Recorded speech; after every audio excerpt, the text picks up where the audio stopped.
सभी साथियों का गुरु दीपक जंग चैनल के ऊपर स्वागत है।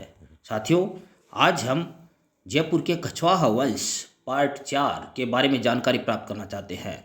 इससे पहले हमने पार्ट 3 देखा था। उसके अंदर हमने जयपुर के राजा सवाई जय सिंह के बारे में, उनकी उपलब्धियों और उनके कार्यों के बारे में पढ़ा था। आज हम उससे आगे देखना चाहते हैं। सवाई जय सिंह की मृत्यु के बाद एक उत्तराधिकार संघर्ष हुआ, जिसकी नींव देवारी समझौते जो कि 1707 ईस्वी में हुआ था उसमें रख दी गई थी। सवाई ईश्वरी सिंह सवाई जय सिंह का बड़ा बेटा था और यह खींची रानी से उत्पन्न पुत्र था। खींची वंश की रानी थी, उससे उत्पन्न पुत्र था। जबकि देवारी समझौते के तहत मेवाड़ के शासक की बहन की शादी सवाई जय सिंह से हुई थी, उससे उत्पन्न पुत्र था माधो सिंह। सिसोदिया रानी से उत्पन्न पुत्र माधो सिंह था। देवारी समझौता असल में इस उत्तराधिकार संघर्ष की जड़ था। देवारी समझौते के अंदर यह तय किया गया था।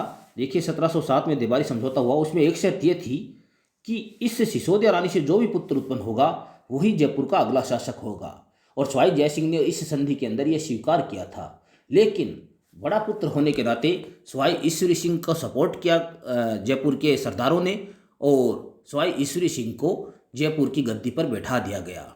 साथियों, इससे नाराज होकर जो मेवाड़ के शासक थे संग्राम सिंह द्वितीय, जो कि माधो सिंह के मामा लगते थे, उन्होंने सवाई माधो सिंह को रामपुरा का परगना दिया। आपको अच्छी तरह से याद रखना है, रामपुरा का परगना दिया।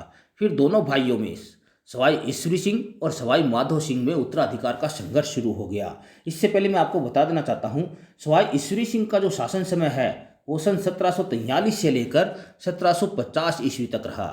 अब हम बात करते हैं उत्तराधिकार संघर्ष की। दोनों भाइयों के अंदर जयपुर की गद्दी के लिए उत्तराधिकार संघर्ष हुआ, और इसका पहला युद्ध है वो है राजमहल का युद्ध।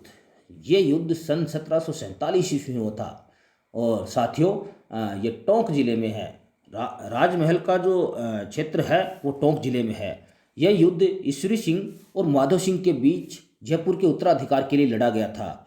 इसमें ईश्वरी सिंह का साथ जयपुर के जो महाराजा थे भरतपुर के जो महाराजा थे सूरजमल, उन्होंने दिया, और माधो सिंह का साथ आपको पता ही है मेवाड़ वाले सारे शासक देने थे। मेवाड़ और उसकी रियासतें जो थी, मेवाड़ के शासक जगत सिंह द्वितीय और उसी के साथ उम्मेद सिंह जो बूंदी के शासक थे, और इसी के साथ राजा दुर्जन साल सिंह जो कि कोटा के शासक थे, इन्होंने साथ दिया। लेकिन इस युद्ध के अंदर ईश्वरी सिंह विजयी रहे, और ईश्वरी सिंह विजयी होने के बाद जयपुर के शासक बने। इस युद्ध की विजय की याद में ईश्वरी सिंह ने ईश्वर लाट या फिर सरगासुली का निर्माण करवाया। ईश्वर लाट या सरगासुली जयपुर में आज भी स्थित है, और कई बार ये प्रश्न पूछा जाता है परीक्षाओं में, ईश्वर लाट या फिर सरगासुली का निर्माण किसने करवाया। इसके अंदर माधो सिंह हार जरूर गए थे, लेकिन उन्होंने हार नहीं मानी, और दोनों भाइयों के बीच अगले ही वर्ष 1748 ईस्वी में बगरू का युद्ध हुआ। बगरू का युद्ध यह ईश्वरी सिंह और माधो सिंह के बीच लड़ा गया था, और इस युद्ध में माधो सिंह है वो विजयी रहे थे। यह आपको याद रखना है, माधो सिंह इसके अंदर विजयी हुए। ईश्वरी सिंह का जो अन्य युद्ध है वो मानपुरा का युद्ध माना जाता है, और यह कहा जाता है कि इस युद्ध में ईश्वरी सिंह ने अहमद शाह अब्दाली को परास्त किया। कहा जाता है कि गए युद्ध और मराठों, विशेष रूप से मल्हार राव होलकर से परेशान होकर ईश्वरी सिंह ने सन 1750 ईस्वी में आत्महत्या कर ली। कई बार साथियों परीक्षा में प्रश्न पूछा जाता है जयपुर का शासक या कछवाहा वंश का शासक जिसने आत्महत्या की थी, तो वो ईश्वरी सिंह थे। ईश्वरी सिंह के बाद हम बात करते हैं अगले शासक की, जिनका नाम है सवाई माधो सिंह प्रथम। इनका शासनकाल 1750 से 1768 ईस्वी माना जाता है, और साथियों ये सवाई माधो सिंह वही है जिनसे ईश्वरी सिंह ने उत्तराधिकार के युद्ध किए थे। सवाई माधो सिंह ने शासक बनने के साथ ही मराठों से संघर्ष प्रारंभ कर दिया, और सन 1751 में जयपुर की 4 दीवारों में घेरकर 5000 मराठों का कत्लेआम करवाया। इससे मराठे इनके घोर दुश्मन बन गए। साथियों, मैं आपको जैसे बता रहा हूँ कि ईश्वरी सिंह की मृत्यु है वो भी मराठों से परेशान होकर ही उन्होंने आत्महत्या की थी, और अगले शासक है, इनको भी मराठों से लोहा लेना पड़ा। इनका युद्ध काकोड़ा का युद्ध के नाम से प्रसिद्ध है, जो कि माधो सिंह और मराठों के बीच लड़ा गया था। इसके अंदर माधो सिंह है वो विजयी रहे थे। इससे अगला युद्ध आपको याद रखना अच्छी तरह से, भटवाड़ा का युद्ध। भटवाड़ा का युद्ध सन 1761 में लड़ा गया था और यह माधो सिंह और कोटा के शासक शत्रुसाल सिंह के बीच लड़ा गया था और इसमें माधो सिंह की पराजय हुई। शत्रुसाल इसके अंदर विजयी रहे। इसके बाद में इनका अगला युद्ध देखते हैं, कामा का युद्ध। कामा क्षेत्र भरतपुर में है और यह माधो सिंह और भरतपुर के शासक जवाहर सिंह के बीच लड़ा गया था। और इतिहास की पुस्तकें दोनों पक्षों की विजय बताती है, दोनों पक्ष अपनी अपनी विजय बताते हैं। सवाई माधो सिंह की महत्वपूर्ण जो उपलब्धि है वो है, इन्होंने सवाई माधोपुर नगर की स्थापना की थी। कई बार परीक्षाओं में प्रश्न पूछा गया है, सवाई माधोपुर नगर की स्थापना किसने की थी? इसका आंसर होगा सवाई माधो सिंह ने। इसी के साथ सवाई माधो सिंह ने मोती डूंगरी के महल, जिनमें मुख्य रूप से तख्तेशाही के महल है, तख्तेशाही के महलों का निर्माण करवाया। और ये माना जाता है कि चाकसू में, जयपुर में जो चाकसू स्थान है, वहाँ पर शीतला माता का मंदिर है, वो भी सवाई माधो सिंह ने ही बनवाया था। सवाई माधो सिंह की मृत्यु के पश्चात पृथ्वी सिंह आपके जयपुर के शासक बने, आमेर के शासक बने, लेकिन इनकी उपलब्धियाँ नगण्य मानिए। इसके बाद हम बात करते हैं सवाई प्रताप सिंह की। सवाई प्रताप सिंह का शासनकाल 1778 ईस्वी से 1803 ईस्वी के बीच माना जाता है। इनके प्रमुख युद्ध देखते हैं, तुंगा का युद्ध, बहुत मोस्ट है, परीक्षाओं में कई बार पूछा जाता है। यह सन 1787 ईस्वी में लड़ा गया। यह युद्ध प्रताप सिंह और महादजी सिंधिया मराठे थे, महादजी सिंधिया के बीच में लड़ा गया था। इस युद्ध में प्रताप सिंह का साथ है वो जोधपुर के शासक विजय सिंह ने दिया था और इसमें प्रताप सिंह ने मराठों को बुरी तरह परास्त किया।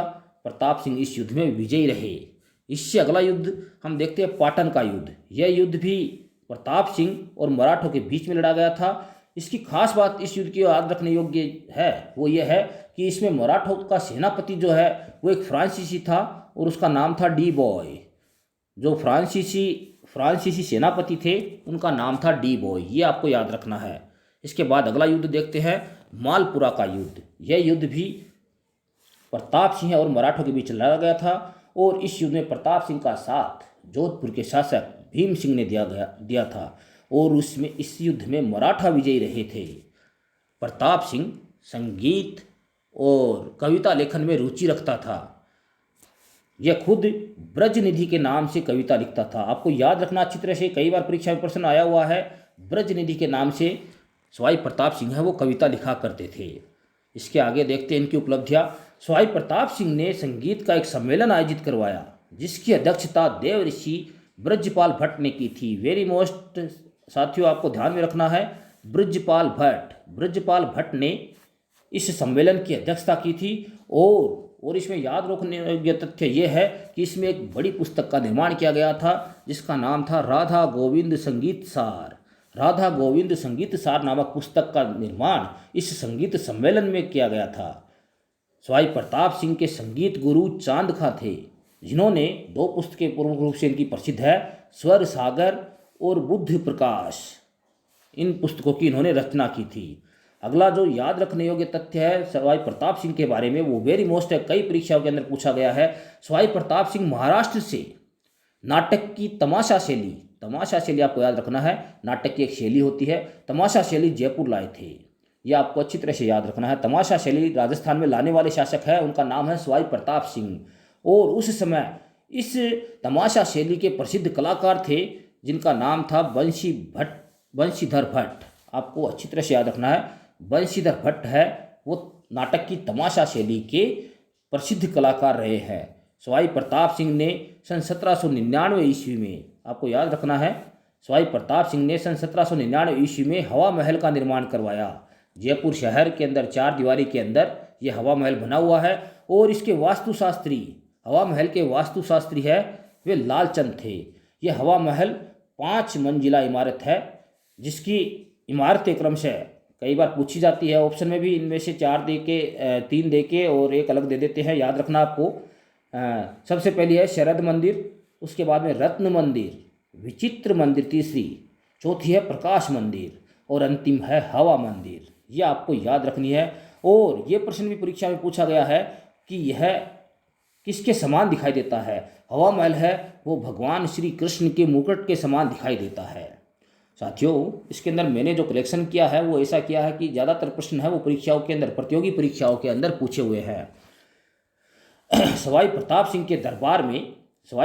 के दरबार में 22 संगीतज्ञों की और विद्वानों की एक मंडली रहती थी जिसे गंधर्व बाईसी के नाम से जाना जाता था।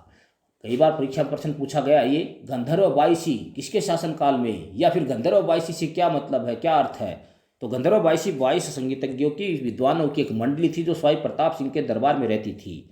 इसी के साथ सवाई प्रताप सिंह ने इन कलाकारों को आश्रय देने के लिए, प्रश्रय देने के लिए एक गुणीजन खाना का भी निर्माण करवाया। ये एक प्रकार से चित्रशाला की तरह है।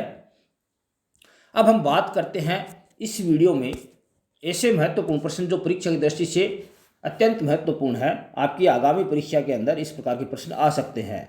देखिए, पहला प्रश्न है राजमहल का युद्ध कब, इनके बीच और कहाँ हुआ था। आपने वीडियो देख लिया, अब इसका उत्तर देने का प्रयास खुद करें।